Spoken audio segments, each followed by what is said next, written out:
So I got this idea of, I'm going to rescore Metropolis. I'm going to do all of electronic instruments. And so I started working on a score. First I recorded one and kind of came up with some ideas, and then I started thinking about how I could do this live. And there's a scene in Metropolis where these people are all, the people in the underground are the labor that feeds the energy, creates the energy and the power for the people that live basically, essentially up in the clouds. And these people are sweating and working hard, and the job they have in this movie is, like this one guy's job, is to set these clock hands on a giant clock. And you have to set them and match up where a light lights up, and then the light moves, then you have to move the arm to that location, and then you have to move the arm to another location.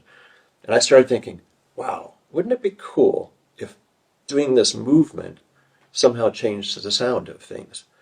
That would mean that I'd have to get up from behind my synthesizers, and I'd have to, have some sort of fake clock next to the movie screen so you could see that I'm doing what this guy is doing. Because in the movie, there's a bunch of people doing this thing. He was just one of the guys that was focused on. And in the movie, of course, at a certain point, he gets so tired and exhausted that he just collapses. And the problem is, if you don't continue doing this motion in the movie, the machine will blow up, and that ultimately happens.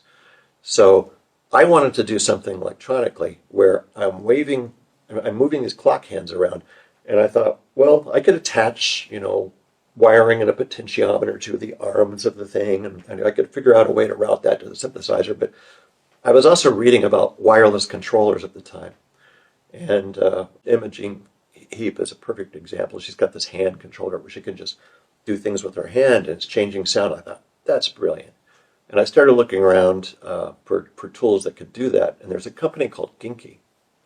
I think they're out of Iceland, that makes a Bluetooth ring. It's a little black ring that just fits on your index finger. And it's Bluetooth, and it can sense when you're moving your hand horizontally. It can sense when you're moving your hand vertically. It can sense when you're twisting your hand.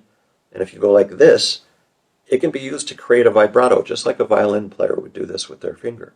So with that much capability, I thought, this is brilliant, because then I can use this ring, and as I move my hand up, something can happen with my modular to make it sound like the machine's about to explode.